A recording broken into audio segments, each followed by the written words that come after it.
ನೋಡಿ ಅದಿನ್ನಾನು ಕೂಡ ಕ್ಯಾಬಿನೆಟಿಗೆ ಬಂದಿಲ್ಲ. ಬಂದಾಗ ಚರ್ಚೆ ಮಾಡಿ ನೋಡ್ತೀವಿ. ಬಿಜೆಪಿಗೆ ಏನಕ್ಕೆ ಅಷ್ಟ ಆತಂಕ ಇದೆ?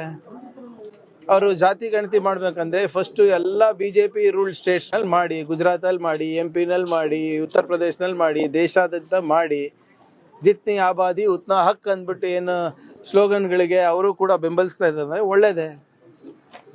ಫಸ್ಟ್ ಅಲ್ಲಿ ಮಾಡಿಬಿಟ್ಟು ನಮಗೆ ಉಪದೇಶ ಮಾಡಕ್ಕೆ ಹೇಳಿ. ನೋಡಿ, ಅವರ ಸಂಘಟನೆಗಳಿಗೆ ಅವ್ರೇನು ಸಪೋರ್ಟ್ ಮಾಡಬೇಕು ಅವ್ರು ಮಾಡ್ಕೊಳ್ಳಿ. ಅದೇ ನಮ್ಮದು ಲೋಕಲ್ ಸ್ಟ್ಯಾಂಡೇ ಇಲ್ಲ ಅದಕ್ಕೆ.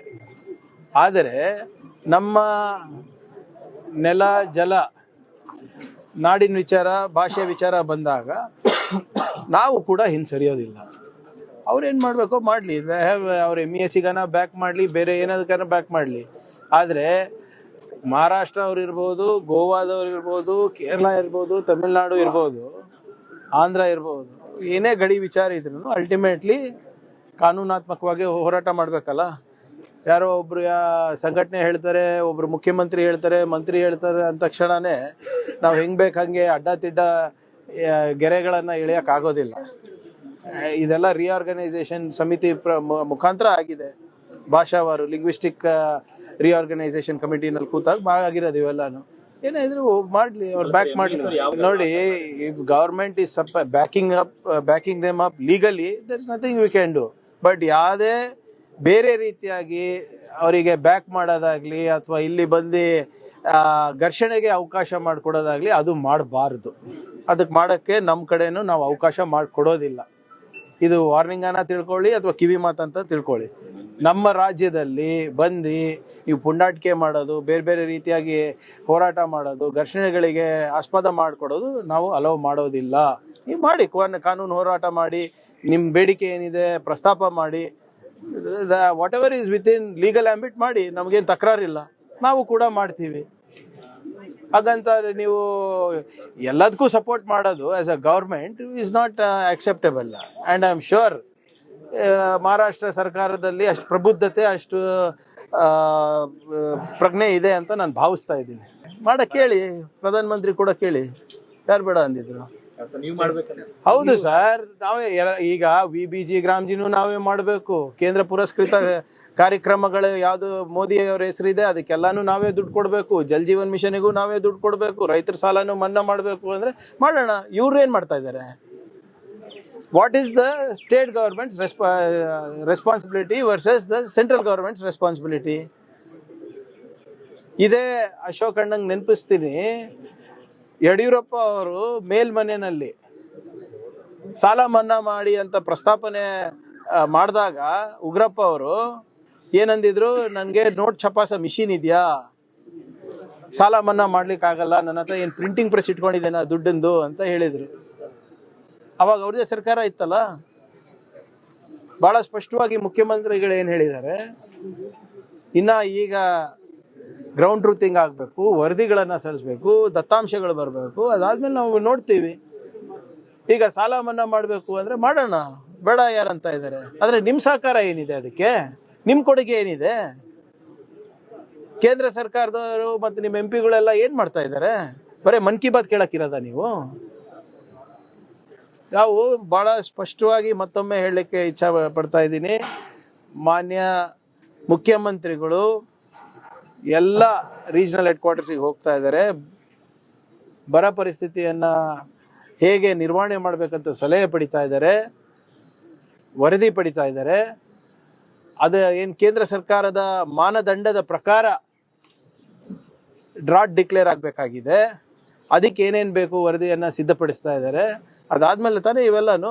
ಮತ್ತು ಡ್ರಾಟ್ ಡಿಕ್ಲೇರ್ ಮಾಡೋಕ್ಕೆ ಹೇಳಿ ಕೇಂದ್ರ ಸರ್ಕಾರಕ್ಕೆ. ಯಾಕೆ ವಿಳಂಬ ಮಾಡ್ತಾ ಇದೆ?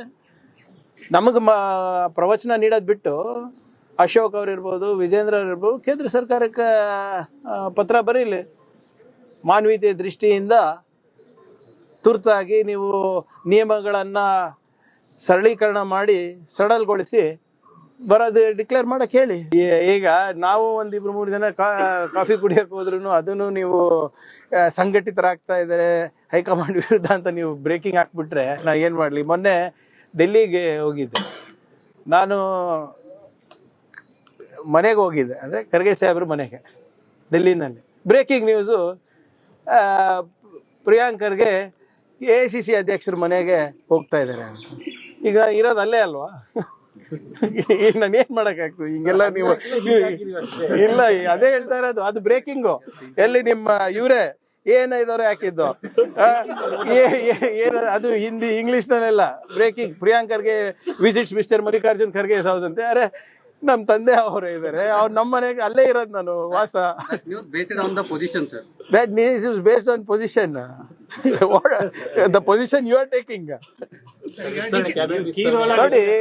ನೋಡಿ ಬಹಳ ಸ್ಪಷ್ಟವಾಗಿ ಇದ್ರದ್ದು ಕೂಡ ಮಾನ್ಯ ಮುಖ್ಯಮಂತ್ರಿಗಳು ಹೇಳಿದ್ದಾರೆ. ಫುಲ್ ಕ್ಯಾಬಿನೆಟ್ ಆಗಬೇಕು.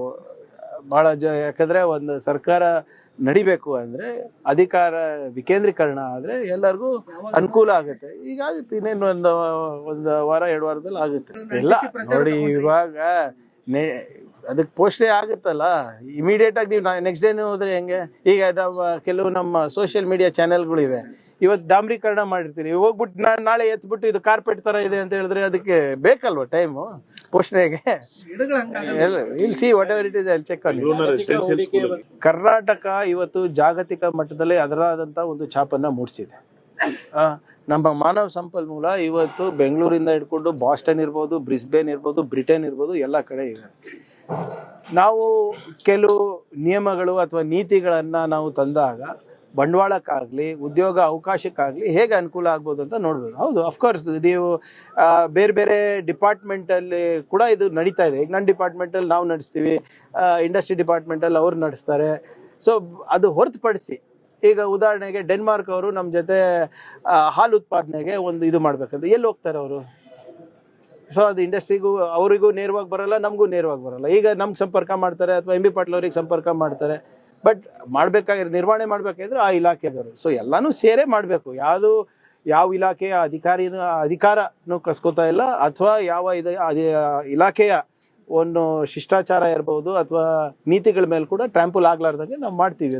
ಒಂದು ಉತ್ತಮವಾದಂಥ ಇಲಾಖೆ ಬೇಕಾಗಿದೆ ಇದಕ್ಕೆ. ಯಾಕಂದರೆ ಇವಾಗ ಮುಂಚೆ ಥರ ಜಾಗ್ರಫಿಕಲ್ ಬೌಂಡ್ರೀಸ್ ಏನಿಲ್ಲ. ಇವಾಗ ಬಂಡವಾಳ ಇರ್ಬೋದು, ಮಾಹಿತಿ ಇರ್ಬೋದು, ಅಥವಾ ತಂತ್ರಜ್ಞಾನ ಇರ್ಬೋದು, ಅಥವಾ ಎಜುಕೇಷನಿಗೆ ಇರ್ಬೋದು.